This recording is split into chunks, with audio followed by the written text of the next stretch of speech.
So I'm going to cook today a pork fillet, and I'm going to do it with a healthy gravy. And the idea here was I did want to make you a gravy that you can just do from scratch. You know those times when, I don't know, you've got leftover meat or you've cooked meat that doesn't have a lot of pan juices and you need something. So that's where I'm going with this one. But first of all, I want to marinate my pork fillet. So I'm going to get you chopping some garlic for me, Mike, and some fresh herbs.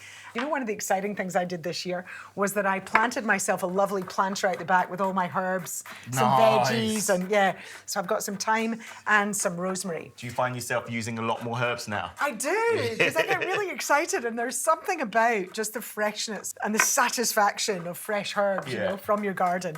So some extra virgin olive oil. I'm going to do the zest of about half of this lemon. And then I'm just going to slice my lemon open and also take the juice. So nice marinating something like pork fillet, because it is such a lean piece of meat, right? Yeah. So the marinade really helps give it that juiciness. It makes a huge, huge difference. I often do it with miso, but I've tried to do it with something different here. Some Dijon mustard. And you can go ahead and pop that garlic in here. Love the smell of garlic. Garlic, lemon, olive oil, Mediterranean, right? Yeah, Just takes you my instantly. default, I have to admit. I do have a joke, whenever I'm thinking of names for my recipes, it invariably ends up being Mediterranean, something, something, something. But that can't be a coincidence, because, you know, we all associate health and, you know, nutrition with the Mediterranean diet. It's one of the healthiest diets in the world. Yeah. Could you chop me just a little bit of that rosemary, Mike? I'm just literally pulling that thyme off so you don't get the stalky part, but you get all those lovely leaves. It is one of the things that's really super healthy about the Mediterranean diet. So it's not just the fact that they're using extra virgin olive oil, they have plenty of plant food, but they also use loads of herbs, spices. Because rosemary in itself is very good for you, right? It sure is. All of these, you know, when you look at the sort of antioxidant tables, which I'm sure you all do all of the time. Yeah. It was my morning read this morning, Joe. You know, as a nutrition scientist, it's one of the things that you read. And when you look at those scientific tables of antioxidant values, I tell you what, spices and herbs always come out right at the top of the tree. Okay, so some fresh rosemary in there. And then basically the longer you can marinate this meat, the better it's going to be. I'm going to put just a touch of salt in here and some pepper. If you can leave it at least 20 minutes, half an hour, to marinate. If you can do this in the morning or the night before and let it marinate in the fridge all day or even overnight, even better. But let's be honest, sometimes you forget, you didn't have time, whatever. There's all sorts of reasons why we don't always do what would be optimal. So I'm just going to base my meat in this marinade. Let that sit for a few minutes to let those flavors infuse the meat, get my pan nice and hot, and then we're ready to cook.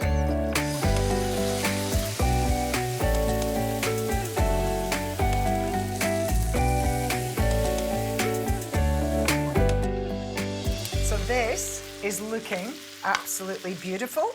So I'm going to take it out the pan and just let it rest. Now, Mike, can I get you chopping that onion nice and fine? Really Yes, fine. chef. Do you hear that? Nice and fine. All right. Settle down. Well, you know, I just want to make sure that you didn't do it too chunky for me. Okay, so I'm going to use this same pan. I've already got lots of garlic, olive oil, and so much flavour. I want to use this marinade. And then this beautifully chopped onion from my sous chef. On you go, pop it in. Bet it's been a long time since you're a sous chef. About 20 odd years. Turn up the heat a little bit on here. And we're going to saute and get up all those gorgeous, gooey, yummy flavours that are in the bottom there. The best part. Oh, yes. You can smell it. Do you know what that smells like to me? It's going to sound weird. Christmas stuffing. Oh. Do you know what I mean? Because of the pork fat and the onion, the herbs. It's the herbs, It's isn't the it? herbs. Because you always do those it's kind like of fresh that Christmas herbs. stuffing sort of smell. I'm just missing sage. Yeah. Now, I know what you're thinking. You're thinking, where's the butter? I'm not putting any butter in. I've already got extra virgin olive oil here in my marinade, so I'm not going to add extra butter into this. I've put my flour in, I'm just going to cook the flour out. And that's a wholemeal. I've just used a wholemeal spelt. If you've got some white flour, there's no big deal. We're only using a tiny amount of flour here. So I'm popping in some stock there. We're using vegetable stock, but it could be chicken stock, beef stock. If you're using a vegetable stock, what's quite nice to add, and so I will, is a little bit of nutritional yeast, which is not an ingredient I've used a huge amount of, but when I've experimented with more, vegan style cooking, Yeah, it's great. It's great to give that umami flavor. And now I've become a little bit of a fan, thinking it does give a flavor boost. Yeah, it really does. I love nutritional yeast. And this is just, you can use either tamari or soy sauce. That gives you the beautiful colour to your gravy, right? Yeah. Now you've got two options here with this sauce. You can either have it as a sort of chunky gravy and leave those bits of onion and everything in there, or you can put it through a sieve and give yourself more of a sort of traditional smooth style sauce. So maybe you could chop me some fresh herbs, and then I'm just going to pour it, hopefully without making a mess. I love the colour you've got on that, Joe.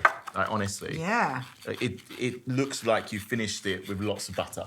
Yeah. It really does. And it's all just extra virgin olive oil. Garlic, herbs, some of the flavour, of course, from the pork juices have come through.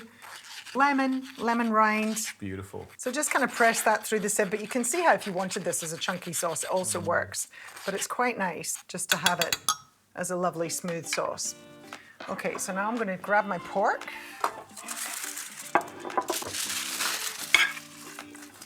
And you know what you can do with this? Don't waste it. There's a lovely smell of rosemary and thyme coming from this. Nicely browned on the outside. This is a very, very lean cut of meat, so you really don't want to overcook it. So really let it rest on the pan. I love meals that I plate up and then pop in the middle of the table. Am I going to get a job in one of your restaurants maybe, Mike? Do you know what, Joe? There's always space for you.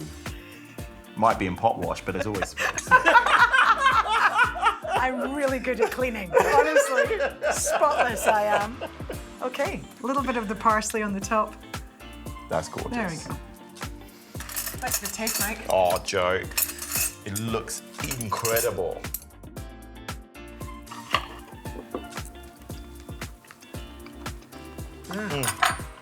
It's the herbs and lemon, Mediterranean.